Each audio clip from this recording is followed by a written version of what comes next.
I'd like to introduce our first speaker, Maria Campisi. She's Health Law Coordinator with the International Development Law Organization, also known as IDLO. Over to you. Thank you very much, Anthony, and good morning, good afternoon, and good evening, everyone.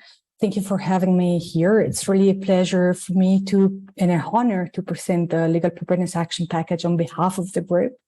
The International Development Law Organization, IDLO, is a committed and proud member of the Action Package, and we firmly believe and support its work. So today I'll provide a brief overview of what the Global Health Security Agenda Legal Preparedness Action Package is for those of you who may not be familiar with this initiative. Next slide, please. Thanks. So, as you may know, the Global Health Security Agenda is a global initiative which was established back in 2014 as a response to the Ebola crisis back then. The GHSA is a global platform which promotes a coordinated, multi-sectoral, multidisciplinary approach to address the threats of infectious diseases.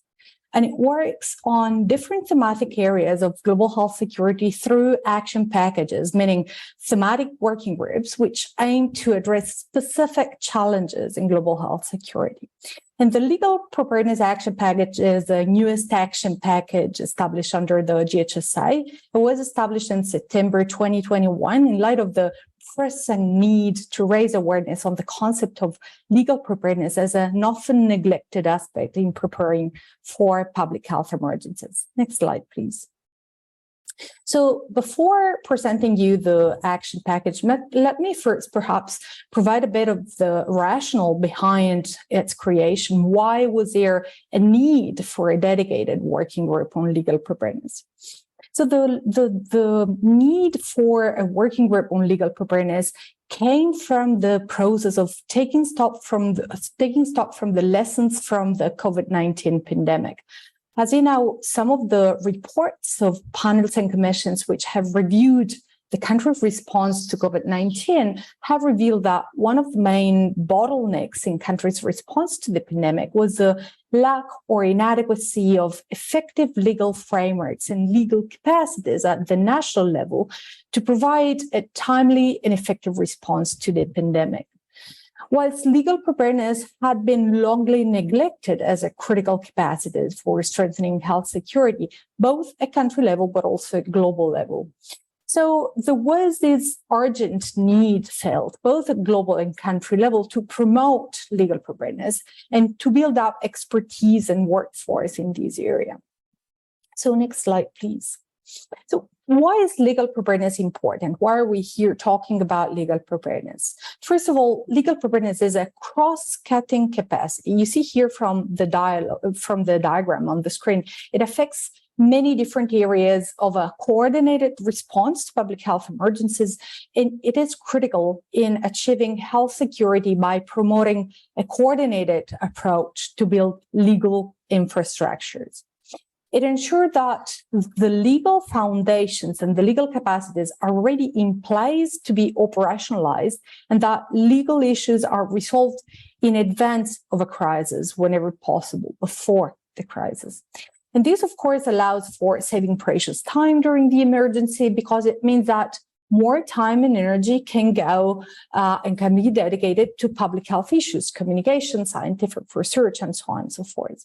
And finally, but importantly, the legal preparedness requires advanced planning and implementation through a wide range of interventions by requiring that legal authorities and capacities are established, again, before a public health emergencies, before the crisis.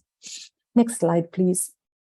So let's see more closely what the Legal Preparedness Action Package mandate and mission is about. And we heard this before from our moderator. The Legal Preparedness Action Package aims to promote legal preparedness as a critical capacity for an effective public health emergency response and to strengthen global health security. And it does so by bringing together countries, multilateral organizations, academia, civil society, experts, to build a solid foundation and a common understanding of the concept of legal preparedness and identify the necessary competencies to strengthen it. To that purpose, it aims to develop technical tools to concretely provide support to countries as they decide to strengthen their legal preparedness and capacities. We can go to the next slide, please. So we have been talking about legal preparedness as a critical capacity for public health emergency preparedness, but what is in concrete legal preparedness in the context of public health emergencies? This was the first deliverable under the Legal Preparedness Action Package, create a common understanding and a working definition to the concept of legal preparedness. And here you see on the screen what we came up with. The Legal Preparedness Action Package understands legal preparedness in the context of public health emergencies as the capability to map, develop, refine, and use legal instruments that enable the implementation of public health capacities to prevent, detect, and respond to infectious disease threats. This is a working definition, of course, so it's a living document, a living definition that aims to create a common understanding of these concepts. Next slide, please. Okay, this slide gives you a sense of the structure of the Legal Preparedness Action Package, how it looks like. As you see from this slide, one of the key features and added value of this network is precisely the multidisciplinary, multi-stakeholder, and multi-sectoral nature of the experts which are part of this group. In a little over than 1 year, I would say the Legal Preparedness Action Package has grown to over 30 members across regions, sectors, and disciplines. And as of today, we have 32 members, including 11 countries, 10 multilateral organizations, 11 civil society organizations, including universities and academia.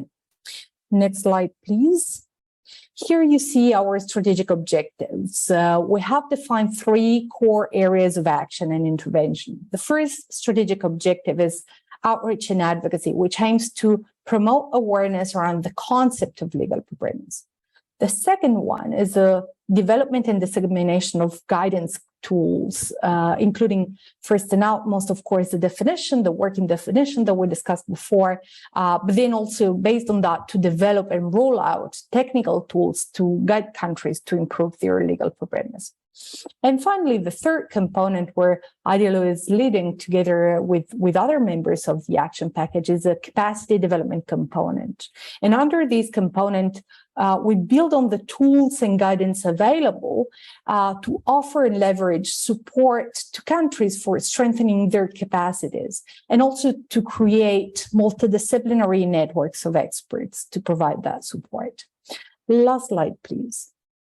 So this work is reflected in the Legal Preparedness Action Package governance structure that you see here presented in this slide. We have the governance teams, so the leadership team, the executive secretariat, and the working group, and then sub-thematic working groups, which addresses specific legal challenges. So we have the legal mapping, the capacity building, the regulatory working group, which is here today, the liability risk management, outreach, and advocacy. So I'll stop here for the sake of this presentation, but I'm happy to provide more information during the discussion if needed.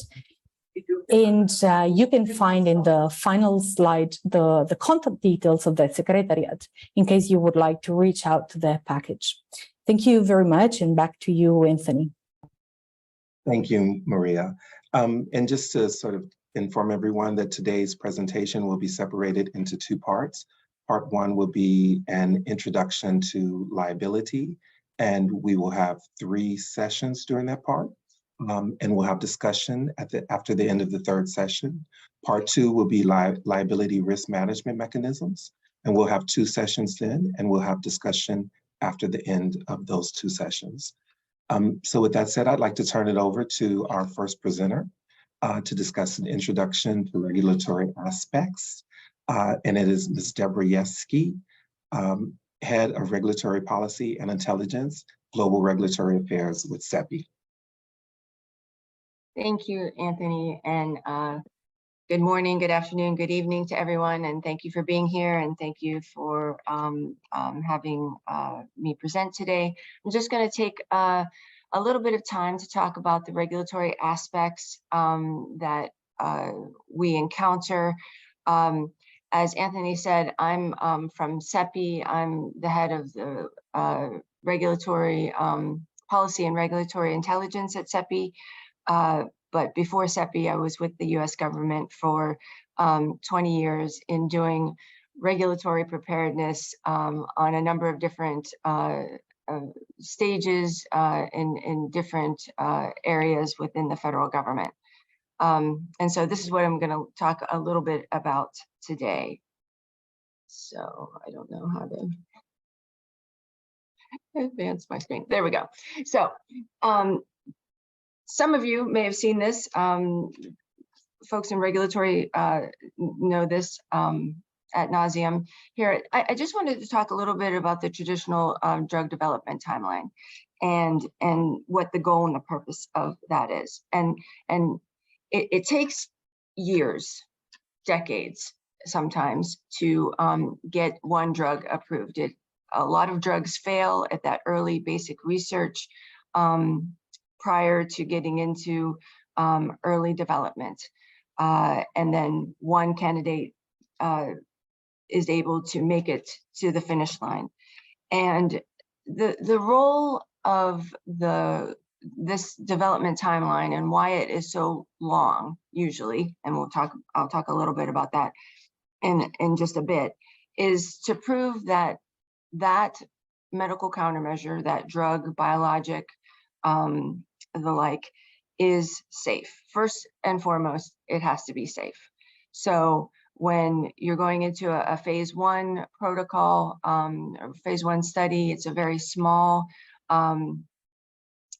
study population, is just to make sure it's safe. For vaccines, sometimes you can get an early read on efficacy, but this whole paradigm, this development paradigm, is to prove safety and efficacy. So as you can see in clinical development, by phase 3, you're now into thousands of people.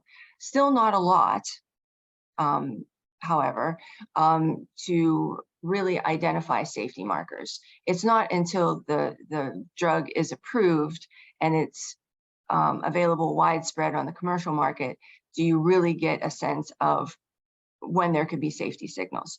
So part of the process, and largely I'll have to step back, that I am based in the US. I do work for CEPI, which is a global nonprofit, but my remarks today are going to be basically US centric from the FDA perspective.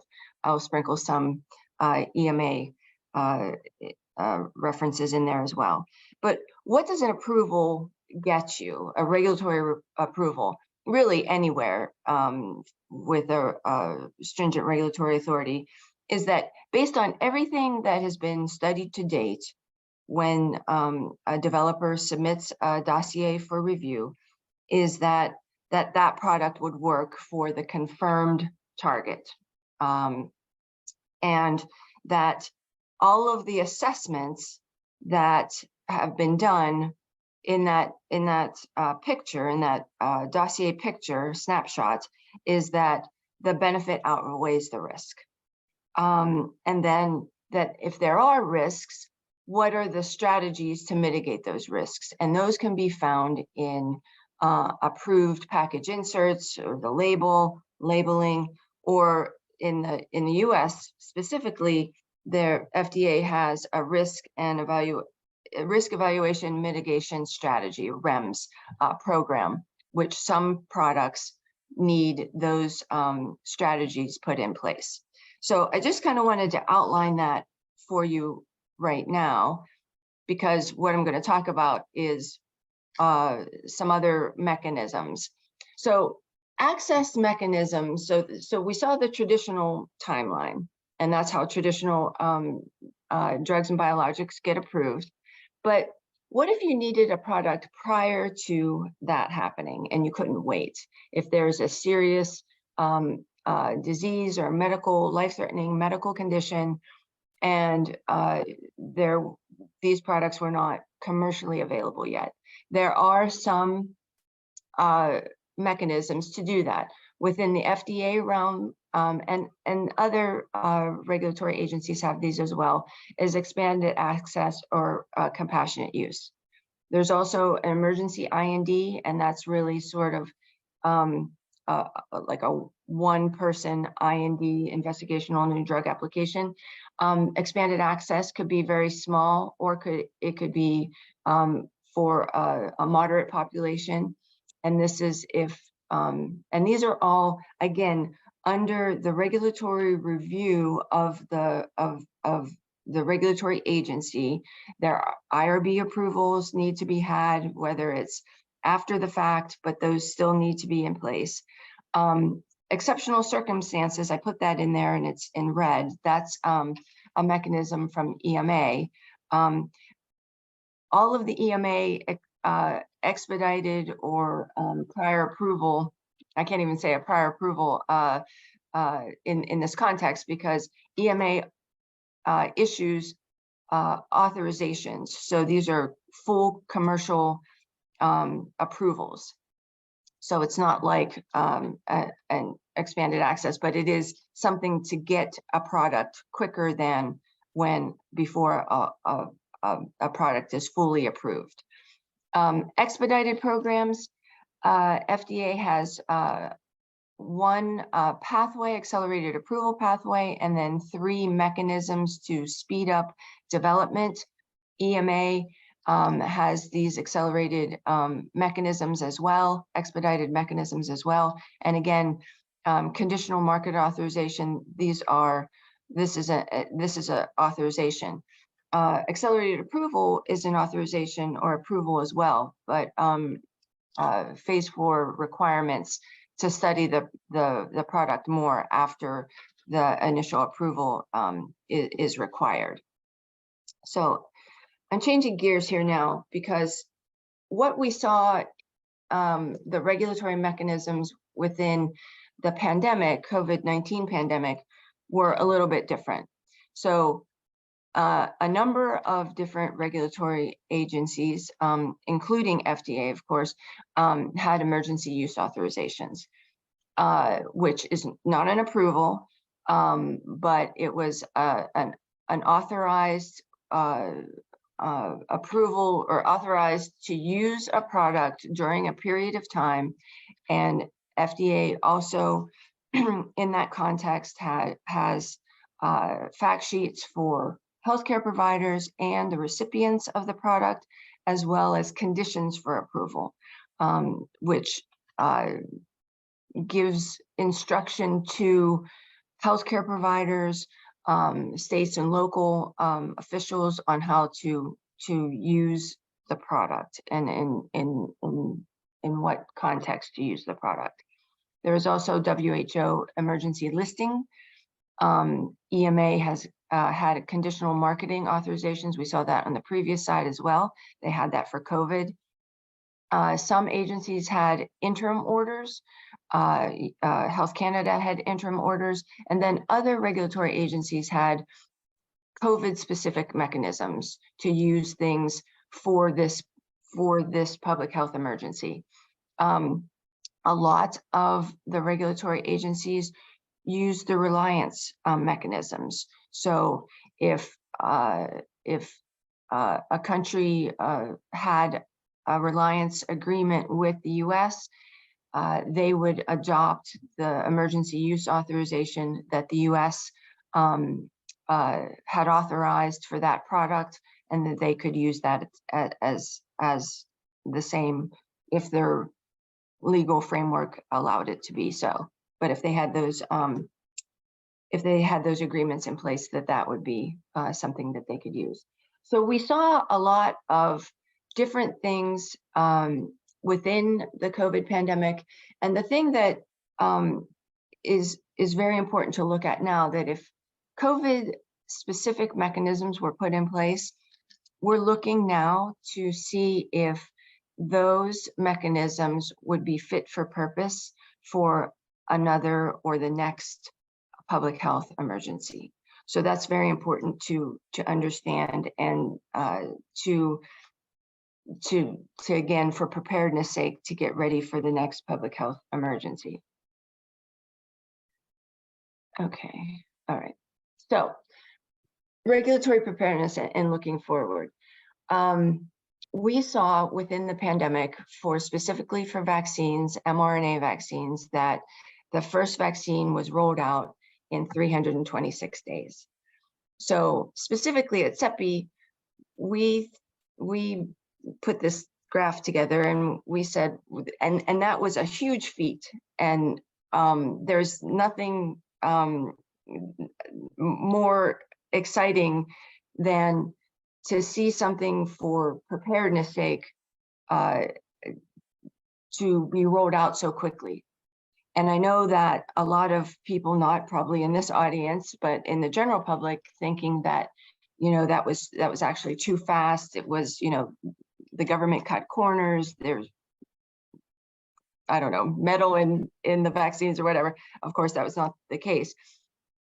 Actually, mRNA had decades of preparedness beforehand to then make it so that they could hit the ground running when they needed to for this pandemic.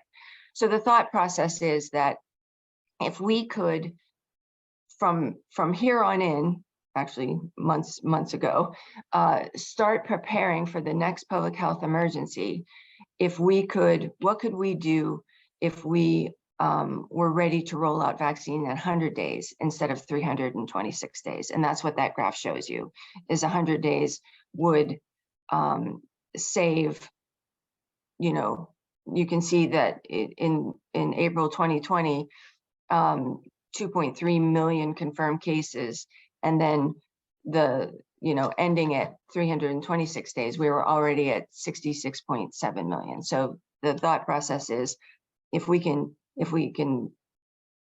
stack the deck, do everything that we can for preparedness, then we can hit the ground running sooner. So that being said, what are we doing to do that? We are looking at regulatory review of data sets during this peacetime. So things that that won't change over time. The use of platform technologies, and we've seen that regulators have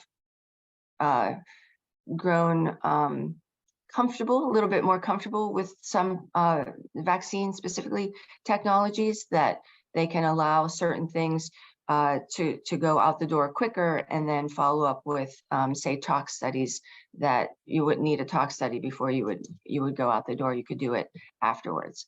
We're looking specifically at cloud-based innovations to streamline regulatory reviews, and hoping to host a webinar here at the end of the year for master files for regulators. And then we want to review, and have been reviewing, the gaps in legislation to facilitate the use of medical countermeasures in public health emergencies, making sure that we review, identify, and then do what we can to fill those gaps. And then the one thing that we're really leaning forward to is in global public health emergencies, we would like regulatory authorities to use recognition instead of reliance for the speed of access to medical countermeasures, and making sure that that those dossiers that are being recognized from a stringent regulatory authority are used around the globe to facilitate that. And then I'll end just saying that the pandemic really reminded us that viruses don't understand borders or continents, that consistency in communication is a must for public trust. And pandemics are marathons, not sprints, and we have to take care of our staffs, and that preparedness is critical in doing all of that. So thank you very much, and over to you, Anthony.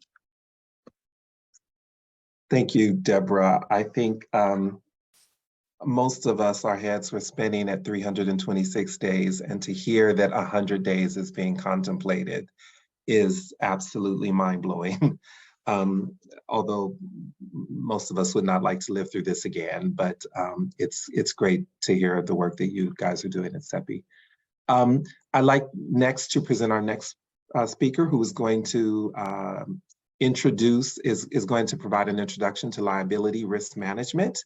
It is Professor Sam Halabi, Senior Scholar, O'Neill Institute for National and Global Health Law at Georgetown Law.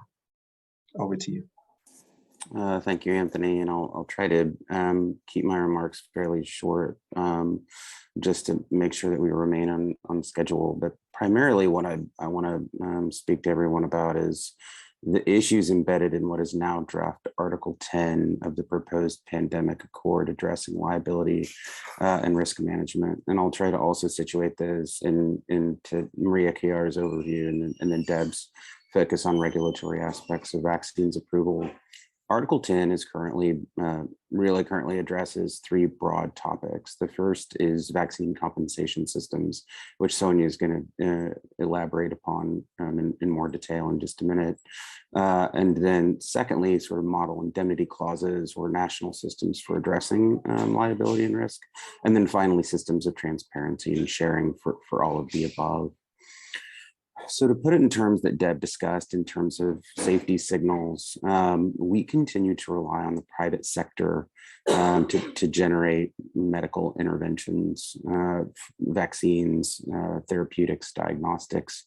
And because we rely on the private sector and in public emergencies to date, that private sector has largely been based in the global north. This conversation has taken on a little bit of a sort of a diplomatic sort of incongruity or a sort of difficulty in the sense that it represents wealthy countries and the interests of companies in those countries versus companies that may be based in the global south. But the reality is that as manufacturing capacity expands worldwide, which is also one of the thrusts of the draft accord, the issue of liability is going to apply in a lot more uniform and global way.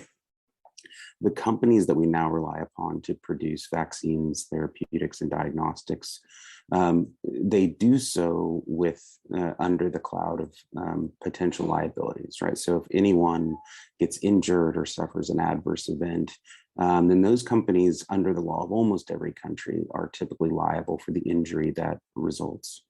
That creates a concern and an aversion on their part to participate in global response until they have some assurance that those risks are addressed.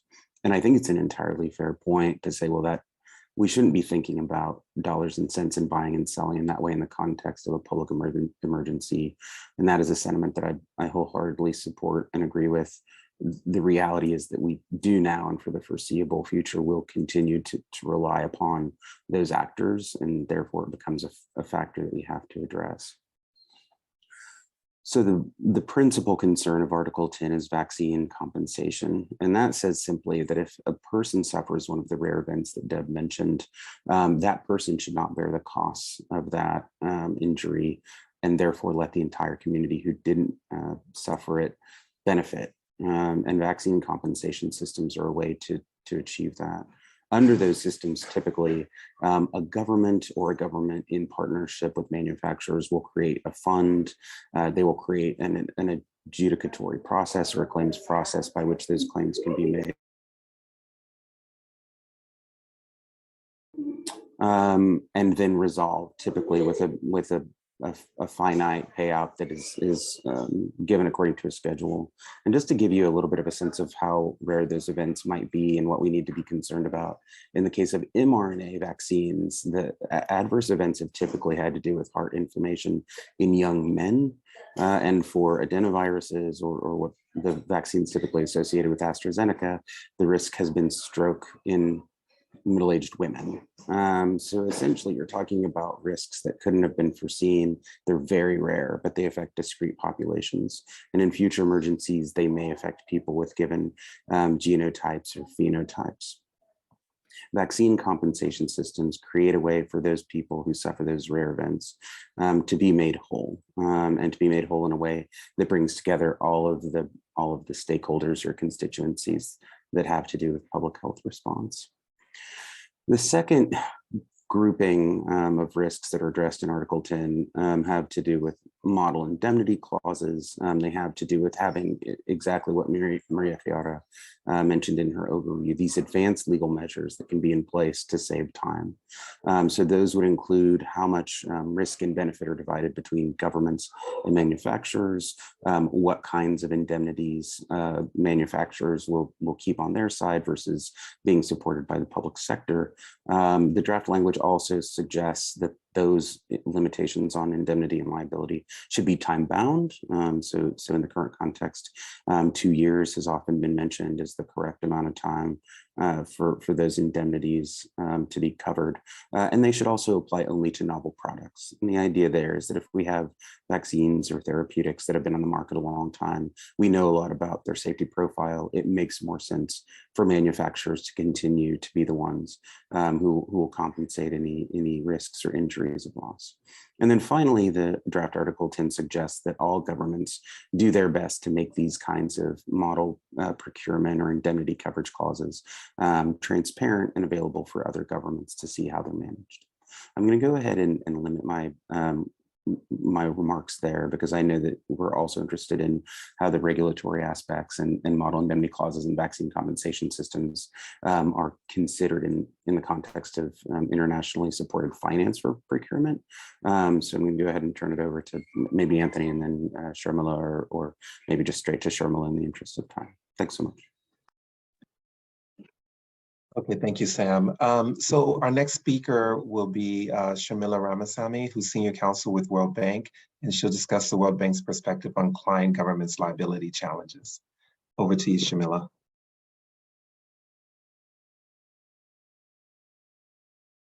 Hi, everyone. I hope you can hear me. Just want to make sure. Okay, great. Good morning, good afternoon, good evening to everybody. I'm Sharmila Ramasamy. I'm a Senior Counsel here at the World Bank. I'm a capital markets lawyer by training, and I work on innovative financing and international development association, or IDA, matters here at the World Bank. Now, as part of both of those portfolios, I was involved in the World Bank's COVID-19 response activities. So it's great to be here, and thanks for the organizers for inviting me. So what I'll try to do really quickly, because I am conscious of time as well, is that I'll try to give you the perspective of the World Bank as a multilateral financier supporting member countries in their purchase of vaccines during the height of the pandemic. I think it gives a little bit of a lens or a sense of how liability risk management matters had an impact on the access to vaccines, particularly during the height of the pandemic, as we sort of saw it from the perspective of a financier. Now, it's really a very small slot for a big topic, so it may inevitably be more condensed in nature than some might hope for, but I'm happy to be taking questions later on or offline. So 3 aspects I'd like to cover. Firstly, an overview of liability risk management issues in the context of the pandemic as we saw at here at the World Bank. And then I'll share some experiences and observations of the World Bank as we supported government purchases of COVID-19 vaccines. And then finally, I'd like to sort of link it all back to legal preparedness, all again through the lens of how we can try to ensure more equitable access to vaccines in hopefully the unlikely next context of the pandemic. So firstly, let me try to set the scene for risk allocation aspects during the pandemic. Now, risks appear throughout the vaccine process. First, delivery, distribution, administration, but also after administration of vaccines. And these key risks include serious adverse effects from the vaccines and allegations of negligent vaccine distribution or manufacturing or design defect claims. Now, while no one mechanism or approach can eliminate risk entirely, there are a number of instruments in the toolkit that are available to countries purchasing vaccines. They could be contractual provisions, so indemnification provisions. I think Sam and others touched upon this briefly, model indemnification provisions, for instance.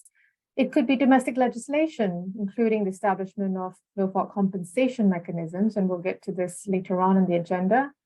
or it could be financial backstops, funding liability obligations, for instance. Now, all of these can operate to allocate risks more equally among market participants, purchasers, and suppliers of vaccines. The pandemic, though, was unprecedented on so many levels in its context and scale and speed of vaccine research, development, production, and deployment in particular. Now, you couple that with demand outstripping supply in multiple magnitudes, what we had was a perfect storm during the pandemic, which translated to an ecosystem of disruption of balance in the traditional risk sharing of vaccine procurement and financing. So the key takeaway in this first section of an overview of liability risk management during the pandemic is that at the height of COVID-19, the balance of power was skewed in favor of vaccine manufacturers. So not only did countries urgently need vaccines to mitigate the public health crisis that they were all facing, demand for vaccines far outstripped supply, and that placed vaccine manufacturers in a really sort of strong position in terms of bargaining and negotiation of vaccine procurement contracts, including the liability risk allocation provisions in those contracts. So moving on to the second aspect that I'd like to cover is just a few observations of the World Bank's experience during the pandemic. Now, what does the World Bank do? We're a financier, we're a multilateral financier, and mainly we help developing countries during the pandemic strengthen their pandemic response. We increase disease surveillance and improve public health interventions more generally. The World Bank, as part of its response to the pandemic, delivered an unprecedented $204 billion package in financial support at the height of the pandemic. And this translated to projects that supported the purchase and deployment of COVID-19 vaccines for member countries. It also supported components responding to COVID-19 and helped restructure, redeploy, and reallocate existing resources in countries so they could prioritize their responses to COVID-19. And now, involvement of multilateral financing in times of crisis supports a country's recovery, but can also facilitate risk allocation and liability risk management and encourage market players to move towards international best practices. Now, at the bank, for instance, we weren't just financing vaccine acquisition and deployment, we were also assisting with procurement and reviewing procurement arrangements and providing technical assistance and training on subjects related to liability risk management at the time, so as to encourage good practice along the way, for instance. But what did that translate in terms of client country experience? What we saw was mainly that client countries were caught between the proverbial rock and a hard place. Most lower middle income countries, were placed in the situation of urgency, and MDB lenders were equally in a challenging position because not only did we need to negotiate pricing, but countries also needed to consider liability for various risks. All this to say, the key takeaway was that liability and risk management negotiations during the pandemic were highly complex. So what we were faced with were countries that are trying to grapple with different requirements on liability and indemnification provisions from different purchasing mechanisms. Aggregators like COVAX, AVAT, bilateral deals directly with manufacturers, but also as between manufacturers, what countries were faced with different contractual provisions and different requirements for them to put in place on the ground mechanisms that were sometimes sort of at odds with each other. It created a very sort of opaque landscape, definitely. But secondly, it was also a shifting landscape. Even though model indemnification provisions were in place and countries sort of subscribed to these and actually signed up to them even in some respects, oftentimes additional requirements were put in place in countries after initial contractual agreements and terms were agreed. And this was based on additional due diligence undertaken by manufacturers at the time. So different requirements as between different purchases and different suppliers, but also a shifting landscape. It sort of resulted in a range of country reactions, and depending on local legislative frameworks already in place, some were able to respond quickly. Colombia, Philippines, Lebanon, they were all able to sort of put in place laws providing immunity very quickly. And still some others were sort of caught unawares when there were additional financial restrictions in place that required forms of financial backstop before they could actually access vaccines from certain manufacturers. So the key takeaway here then is that countries had to get to grips very quickly with the shifting landscape of indemnification and liability issues, resulting in additional barriers to engagement and delayed access to vaccines. So what does this all mean then for legal preparedness? And I'll try to wrap up very quickly here because I'm conscious of the time. The key thing here is that what we need to make sure is in place during acute phases of the pandemic is that we are prepared for the challenges that may come in the wake of the next pandemic, and help to sort of build a bridge to equitable access for vaccines. And what that translates to is a couple of things within the context of legal preparedness. Firstly, building robust systems for risk management and planning before an emergency. So new legislation, for instance, to provide mechanisms for mitigating reallocations of risks. The government of Indonesia, for instance, has put in new legislation precisely for that purpose. Putting in place its own no-fault compensation schemes, for instance. That's another sort of way to sort of make sure that we're prepared ahead of time for another pandemic. The second piece is actually conducting due diligence, including from the World Bank's perspective. Regulatory and legal risk assessment is very much based on facts available at the time. So in fast-moving crises like the recent pandemic, it's really essential to keep all of those legal due diligence and risk assessment analyses as current as possible. And then the last two things really is sort of make sure that there's sort of a means to establish strong and equitable relationships with third parties, as well as clear international best practices to ensure a consistent approach across financial and technical assistance. It's really just a sort of a myriad of approaches here, but I can't sort of stress enough how important the legal preparedness work that this platform participates in.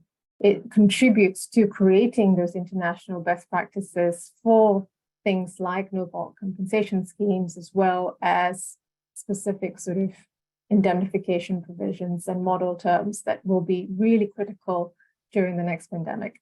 I'll pause there. Thank you very much for your time. Over to you, Anthony. Thank you, Shamila. We now have time for questions for our first three panelists, actually me. So part two will be liability risk management mechanisms. And I will give an introduction on indemnification.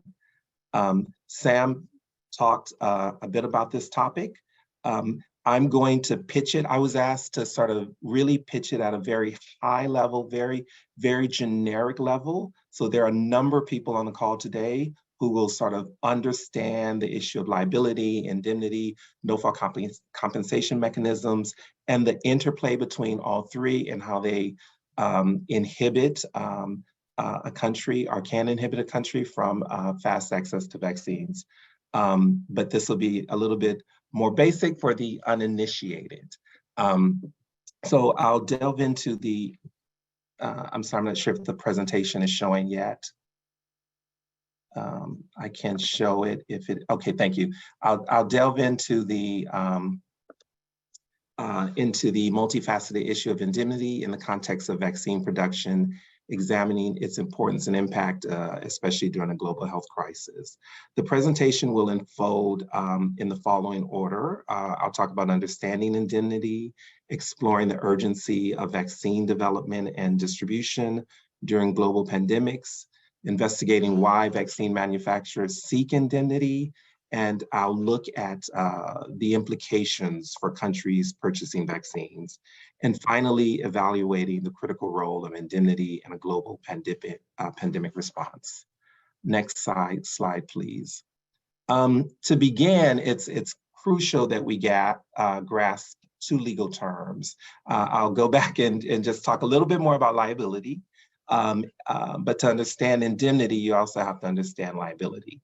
So liability refers to the legal responsibility an entity or individual has to compensate for damages caused to others due to their own actions, products, or services.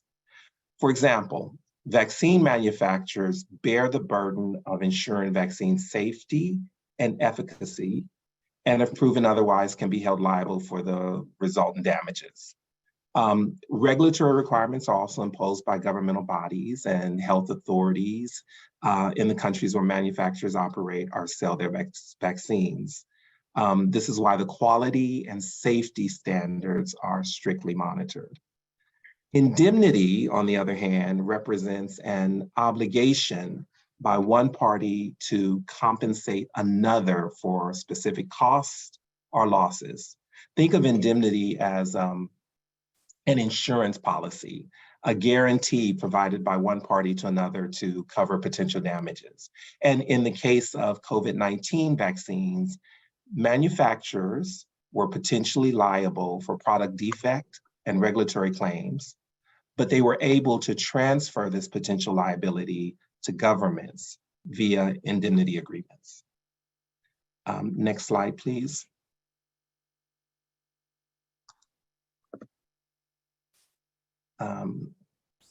So the COVID-19 pandemic led to an unprecedented situation where countries purchasing vaccines were required to agree to compensate the manufacturers, as I indicated, for liability potentially arising in relation to the vaccines.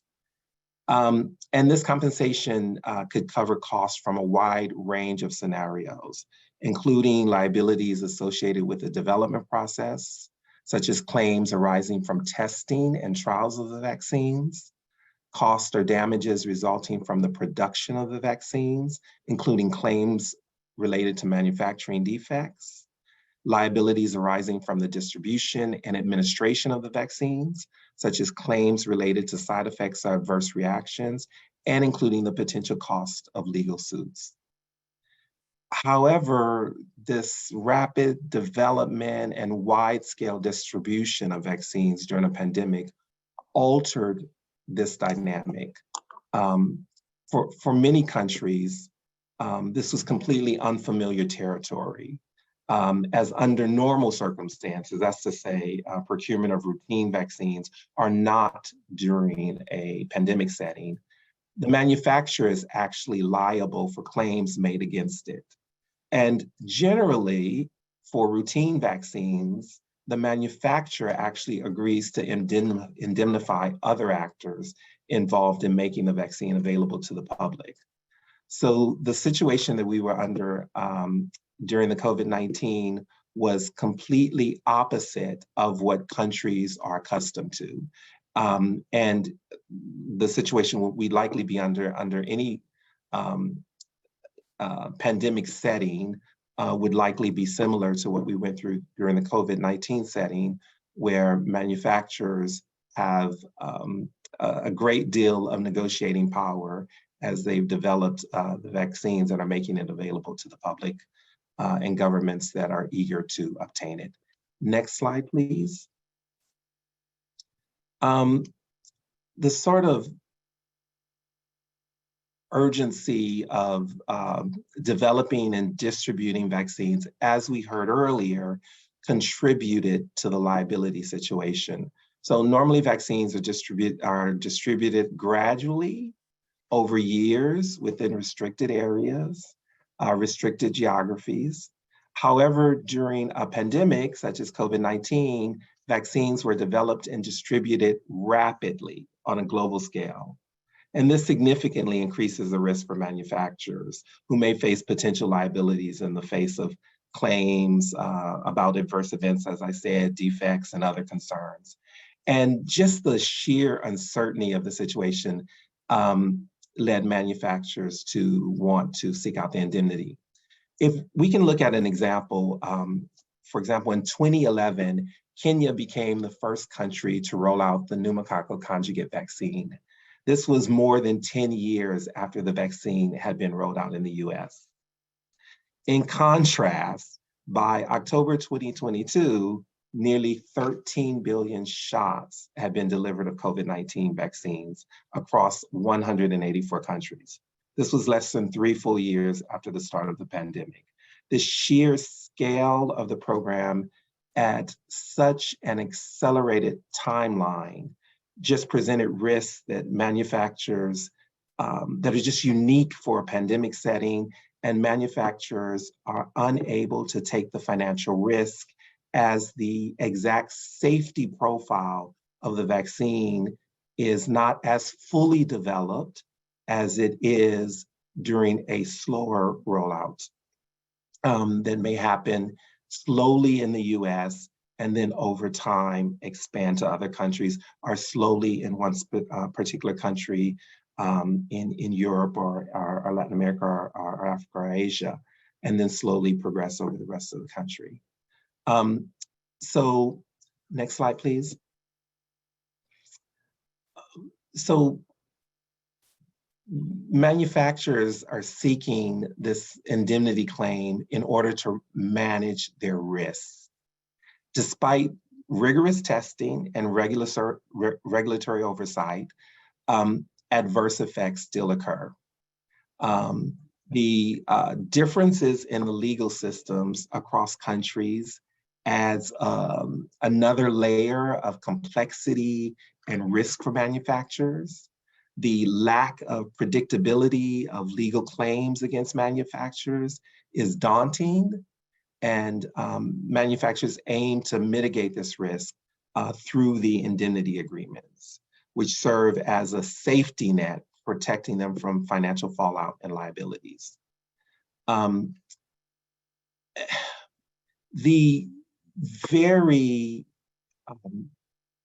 complex and very nature of product liability lawsuits across countries leads to a complete lack of being able to predict what the future would look like for companies.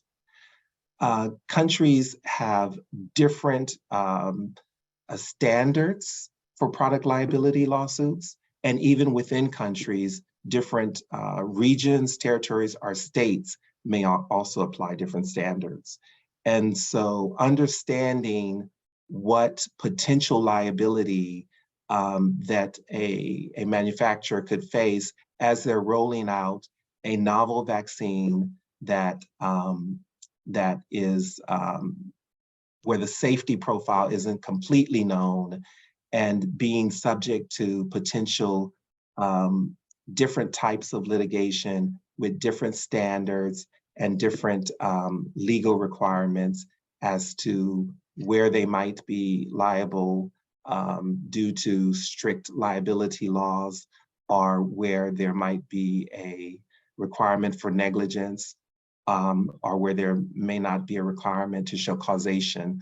All of these impact a manufacturer's inability to sort of estimate what their financial risk would be.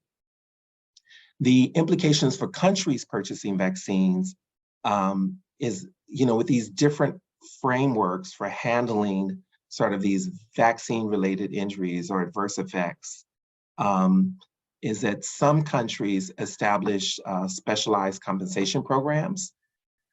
Some countries have what is referred to as immunity from liability.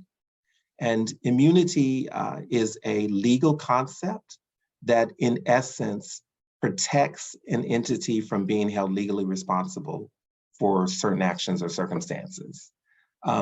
So for example, in the context of vaccine production during a pandemic, if a government provides a vaccine manufacturer with immunity from liability, it means that the manufacturer cannot be sued are held responsible for issues that might normally be grounds for legal action. The variability of having nothing in place to having immunity in place to maybe having a no-fault compensation in place or having to provide an indemnity all impacts the speed at which a country may be able to negotiate with manufacturers on the procurement of vaccines. Immunity from liability certainly can, granted by governments to manufacturers, can facilitate faster procurement.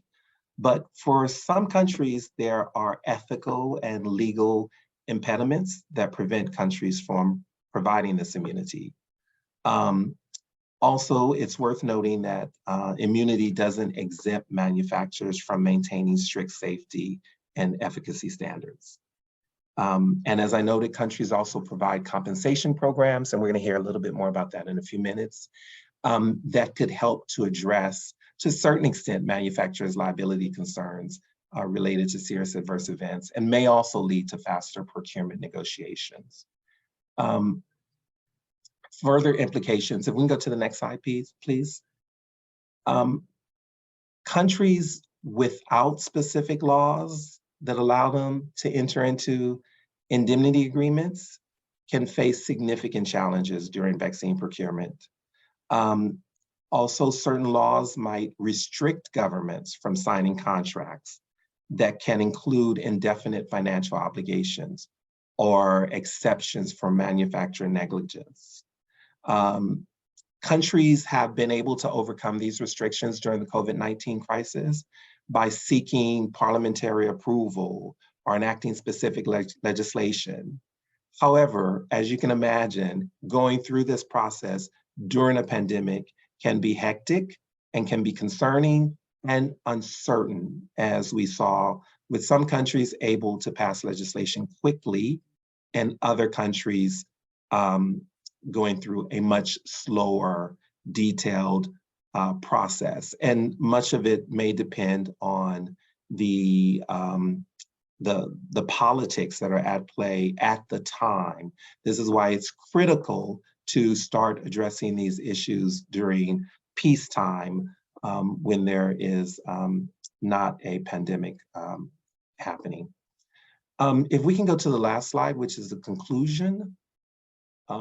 The role of indemnity in global pandemic response. The dynamics of indemnity are complex and influenced by several factors, such as the legal systems, economic status, and honestly, geopolitical influence of a country. The variations in liability frameworks across countries can significantly impact the global distribution of vaccines. During the COVID-19 pandemic, we've seen broad indemnity clauses with manufacturers even asking for sovereign assets as collateral in some cases.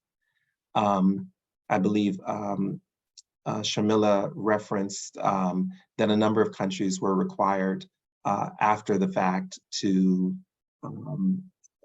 put up collateral or to somehow provide some type of backing for the indemnity agreement that they signed with the manufacturers. COVAX facility, however, established a no-fault compensation program to cover adverse effects.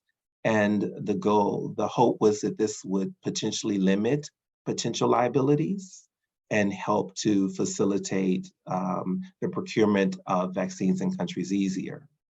So as we continue to navigate global health crises, I just want to end with understanding and addressing the challenges of indemnity will be key in sort of expediting equitable vaccine procurement and distribution. So I will stop there. And our next speaker is going to discuss no-fault compensation systems and it's Sonia McLeod, and she's a researcher in civil justice systems, Center for Sociological Studies at the University of Oxford. Over to you, Sonia. Thank you very much. Let me just see if I can share my screen with you. Thank you ever so much for the invitation to speak today. Really appreciate it, and really appreciate the chance to tell you all a little bit more about our work and what we have found. Right, is that perfect? Okay. So just to give you a quick run through of the talk today, I will give you a quick introduction to why we came into research in this area, an overview of the aims of the first phase of our project, look at the jurisdictions we've mapped and the key findings that we found, quick reference to our website, which is where we have put the results of our research, and then look at the next steps as we take this forward. So if we just go to look sort of at a bit of background, prior to the pandemic, there were 29 vaccine no-fault compensation schemes that we found. And as you can see, these primarily existed in the developed world. A large number of them have existed since the 70s and the 1980s, when there was a bit of a liability crisis which sort of threatened vaccine supply. But I think the real take home from this is prior to the pandemic, the distribution of these schemes was certainly not sort of equal in a global sense. Now, if you go 18 months into the pandemic, there has been this huge expansion in coverage. And that is what really led us into this project, to explore this development and how we had this sort of rapid development of no-fault compensation schemes for COVID vaccines. Now, our first phase of the project, our first year, really the aims were to map the global landscape.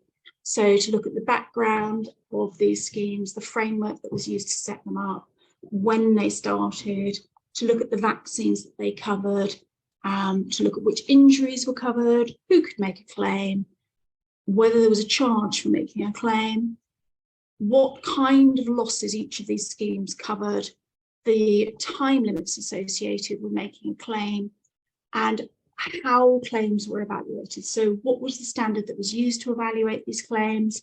What was the process that was used? And our final thing was to look at how you could appeal a decision of a no-fault compensation scheme, and how these schemes interact with or don't interact with the right to litigate. So just going through, looking at national no-fault compensation schemes, we're now in a position where we have 38 countries with such a scheme, and the schemes that have been created since January 2020 are shown in yellow here. And you can see there are some quite notable additions there in terms of Canada, Australia, quite a few Southeast Asian countries that have new national schemes.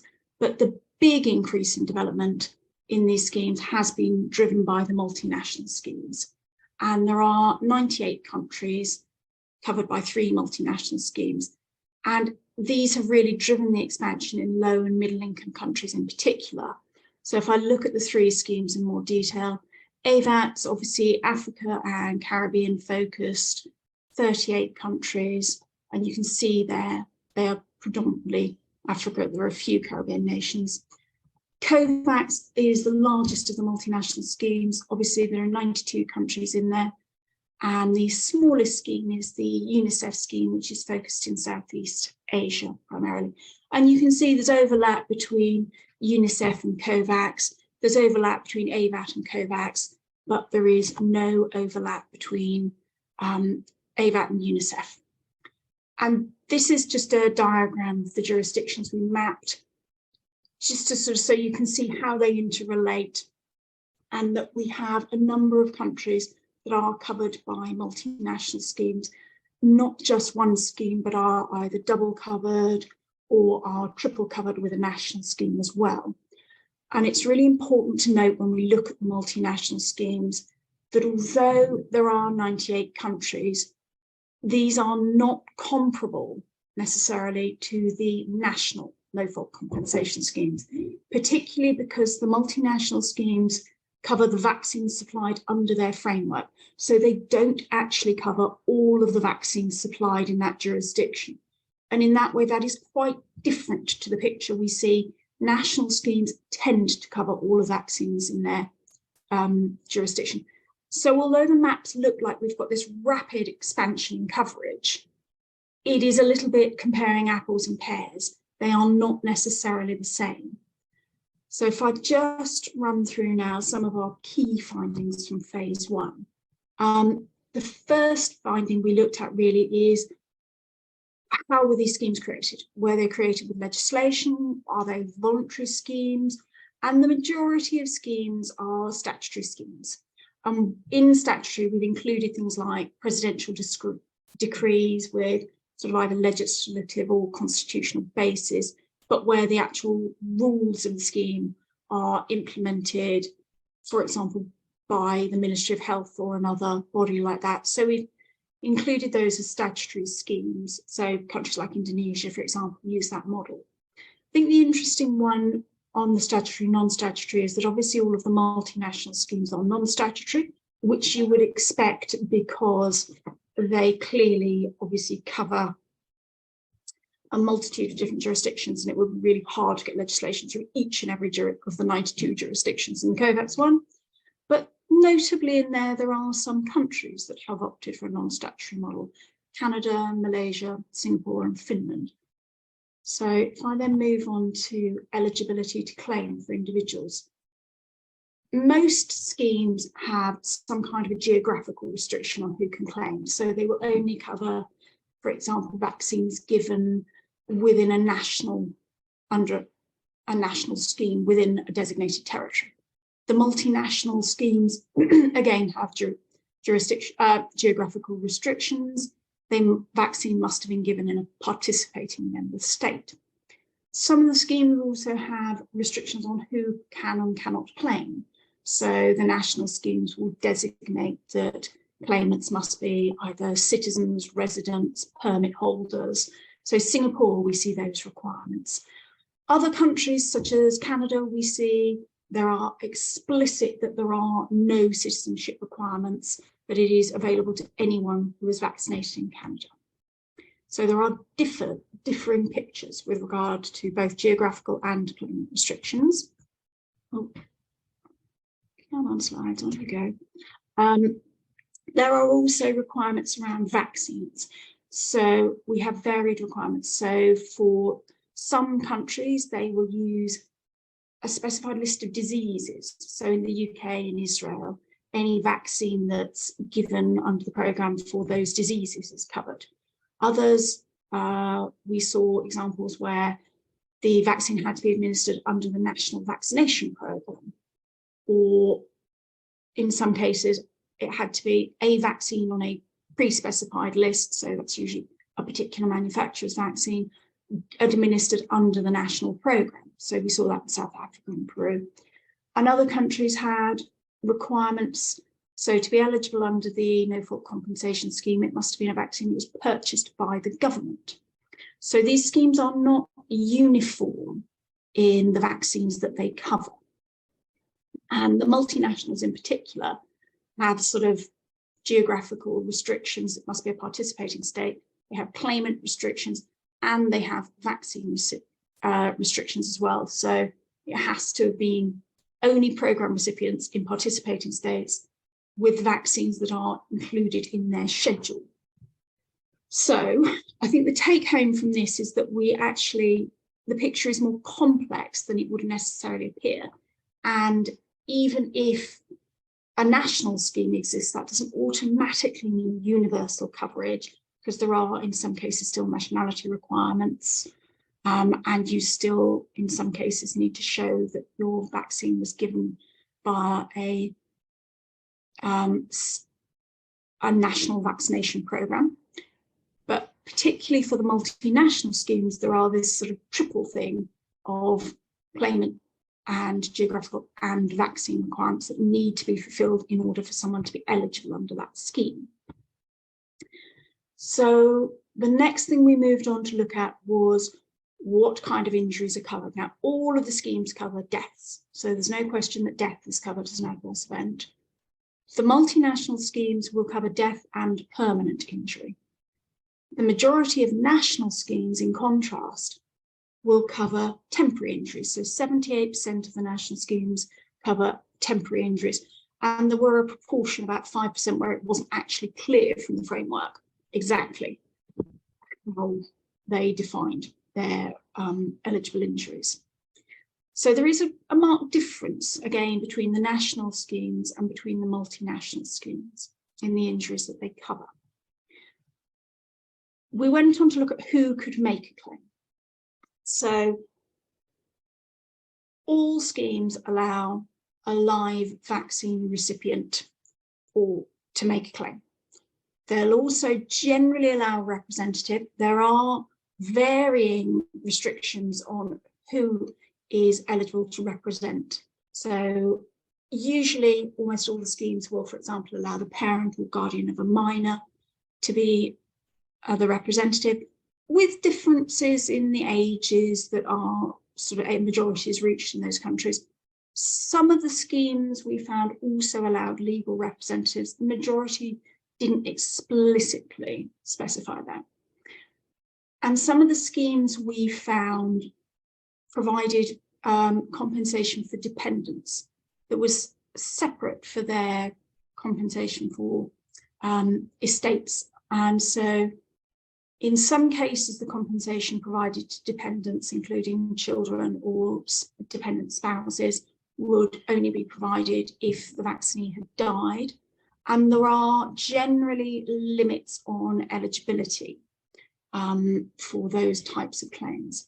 Now, again, all the schemes we found allowed the estate of a deceased vaccine recipient to claim, but there are potentially limits on who can make that claim.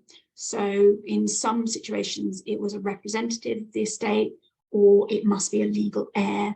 In others, the scheme is much more flexible, particularly when it came to the provision of funeral payments. We saw a number of schemes where it's much more flexible, and it's like whoever has paid the funeral payment can make a claim. There was no requirement to be either a legal heir or a representative of the estate. Now, the one notable thing about this is we only found one scheme which charged for making a claim. Poland has an upfront charge of 200 Polish PLNs, which is refundable if the application is approved, or in certain other limited circumstances, it can be waived, so in cases of financial need. But making a claim in all other schemes was free of charge, although there were in some cases requirements to provide medical information, and some schemes will take a deductible, for example, from successful claims. So Denmark does that. And there are a few claims where there's a minimum claim value required before a claim could be made, so they don't sort of deal with these very low value claims. So our take home from this, although we categorised these sort of three broad headings, there really is quite a lot of variation in who can and cannot make a claim.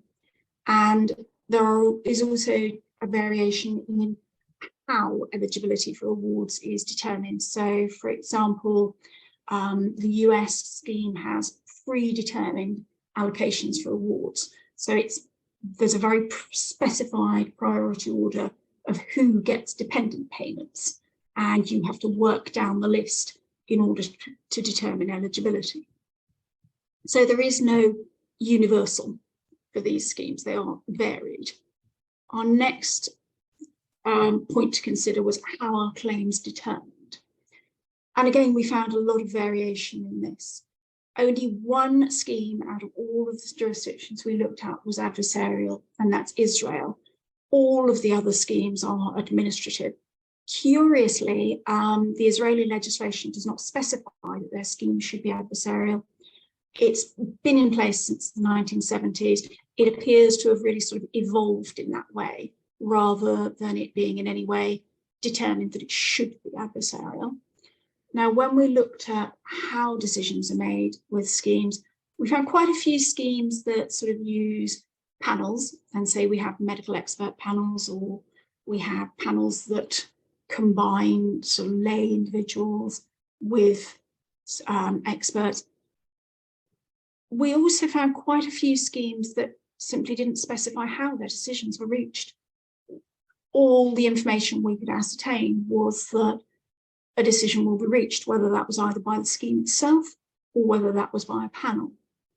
And when we went on to try and break that down to say, okay, what standard are you using to determine causation? We found a huge variation from sort of very strict liability type scenarios with table injuries. Now, in theory, the US has a table. It actually doesn't have a table yet. And that is part of the problem with new vaccines, is that it takes time to build the tables. So in theory, there's sort of a strict liability option there. In reality, it's not there yet. We also found sort of balance of probability was quite a common threshold that we saw across a number of schemes.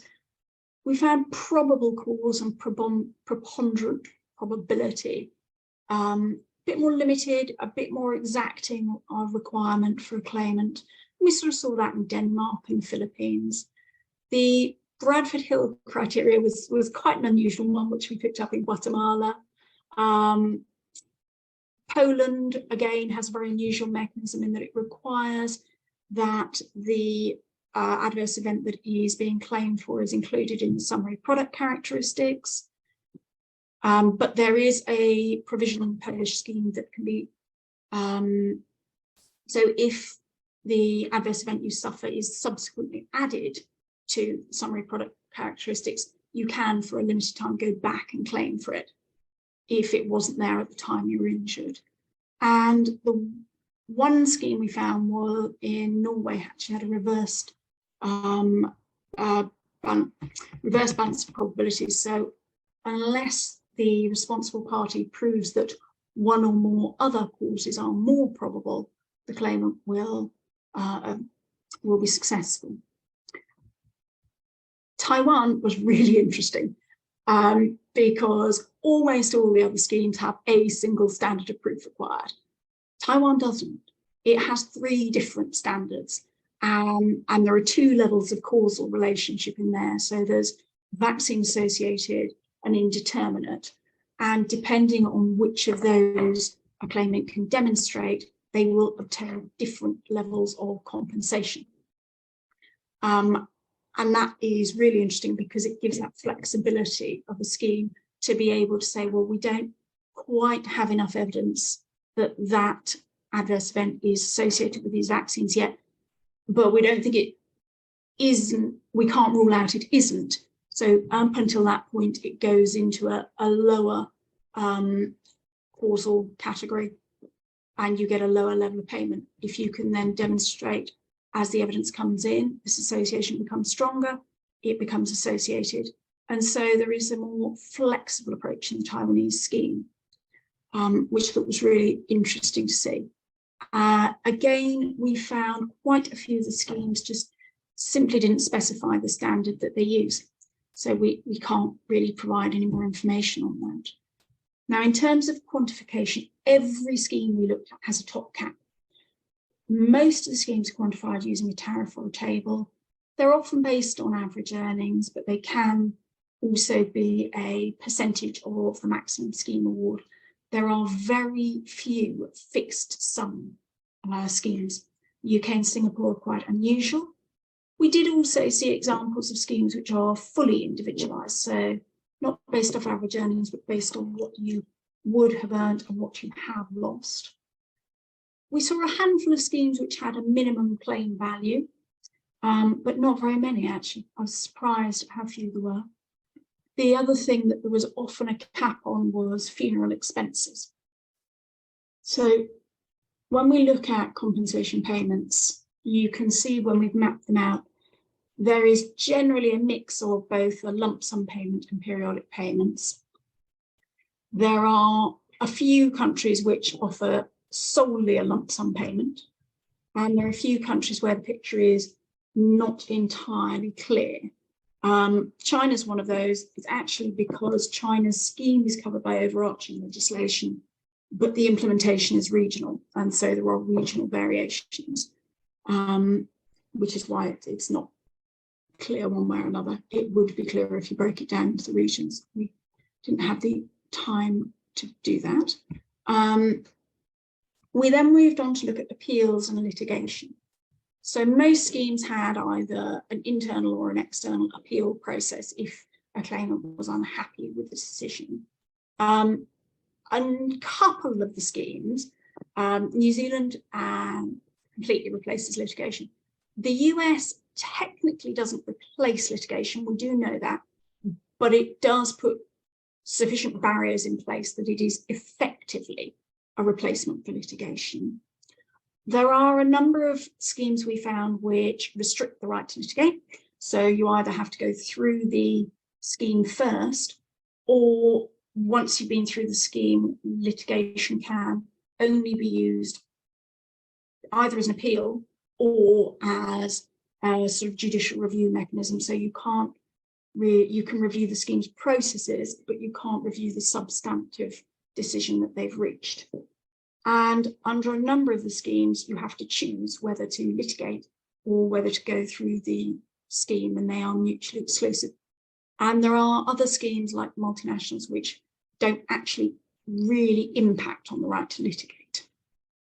So funding, which is always of interest, almost all the schemes are government funded under the national schemes, even where there are established schemes in place, such as the Scandinavian countries and Taiwan, which had well-established drug injury compensations.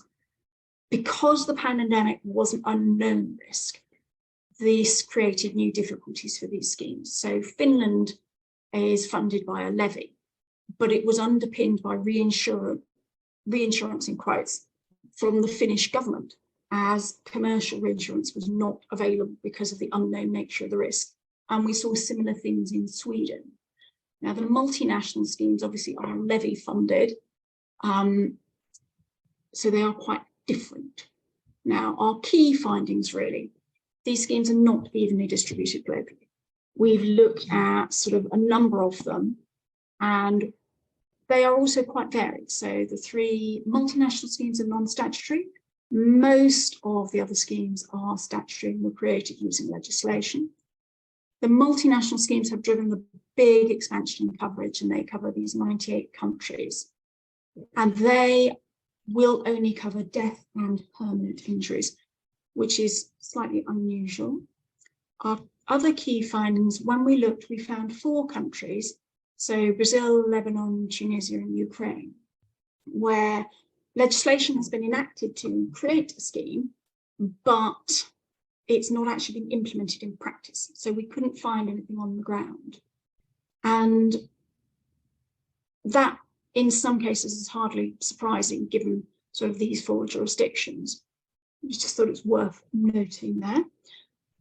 The majority of schemes use an administrative process. There is only one scheme which is more adversarial. But these processes vary enormously. So both eligibility for compensation and the way in which compensation is assessed varies widely across schemes. The one thing that is constant is that almost all schemes will have a limit on the value of compensation, but these limits are, again, not consistent. They do vary. And one of the final things we looked at is how much information schemes provide, so the sort of level of transparency.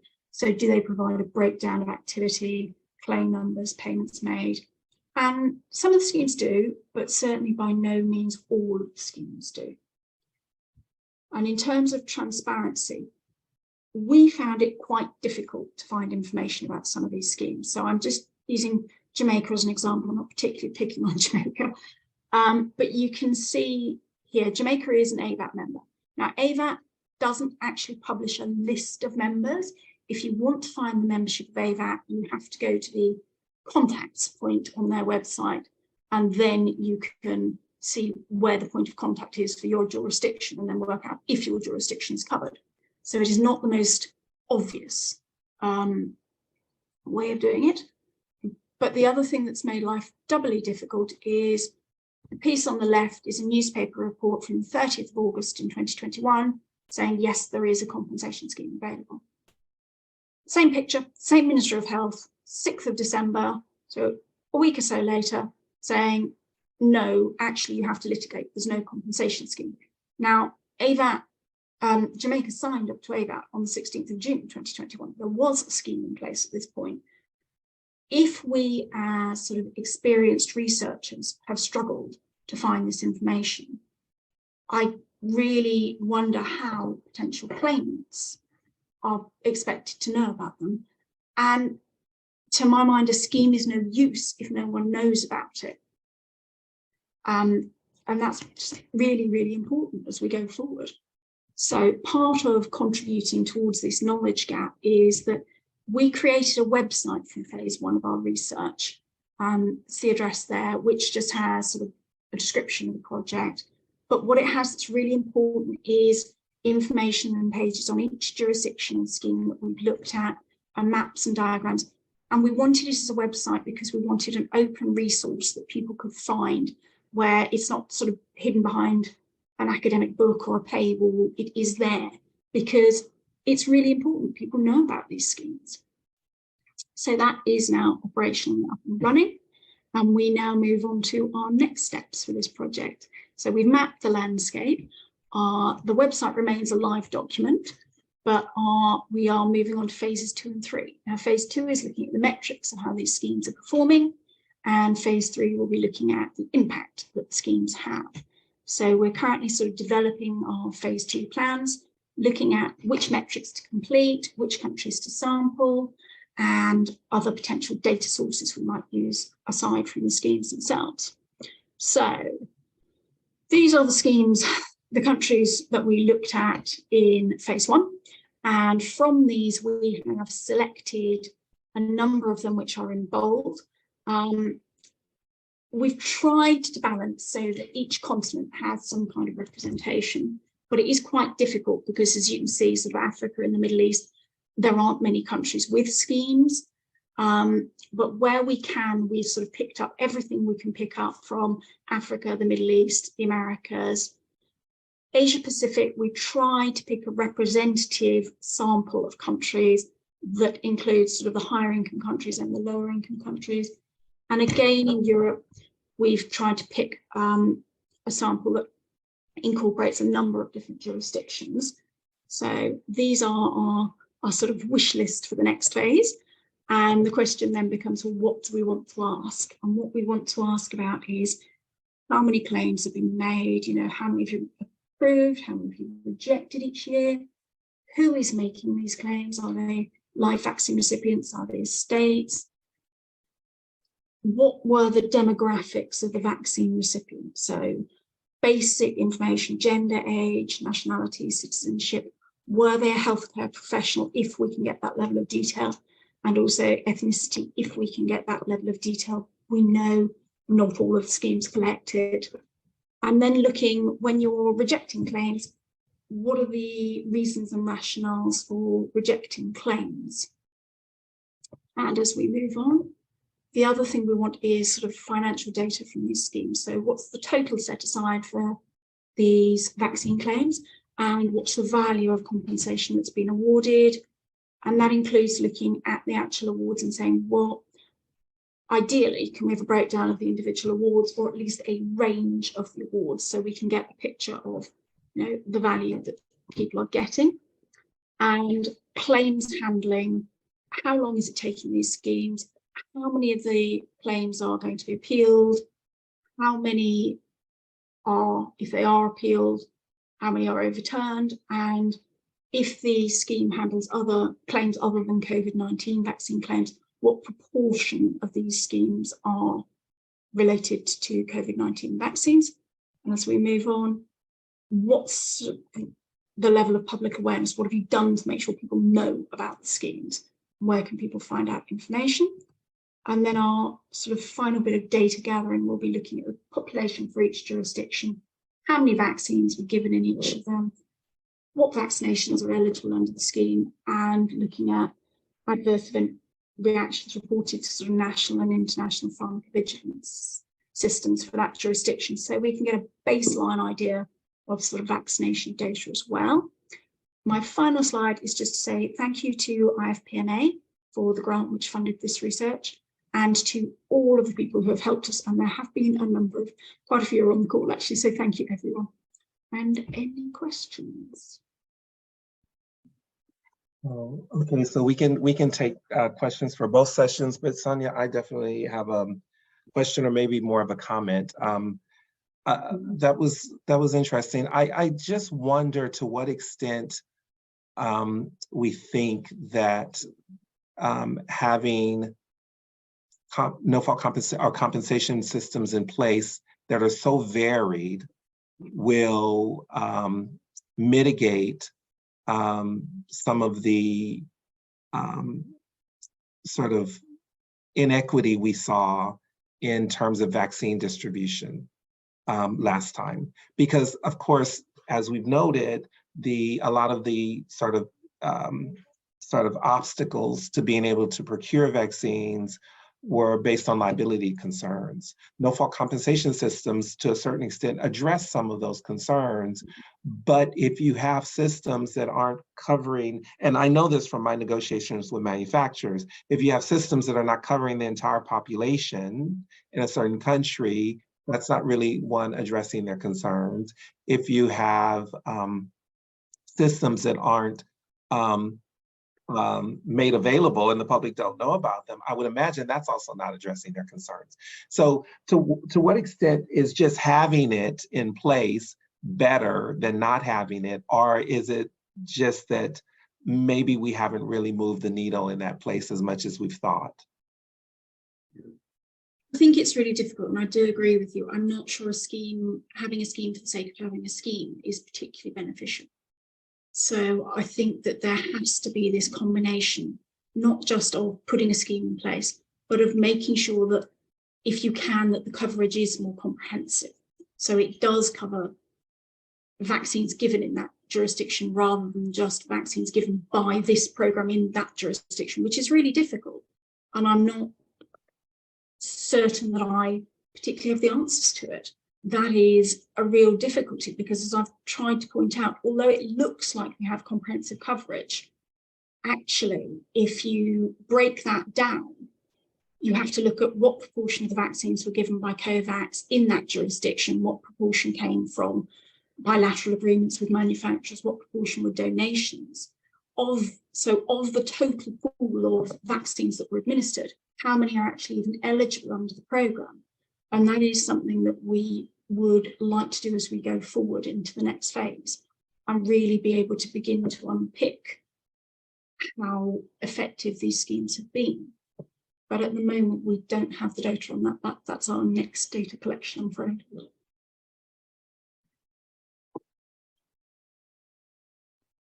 Maybe before there are any other questions, if we can just pause the recording.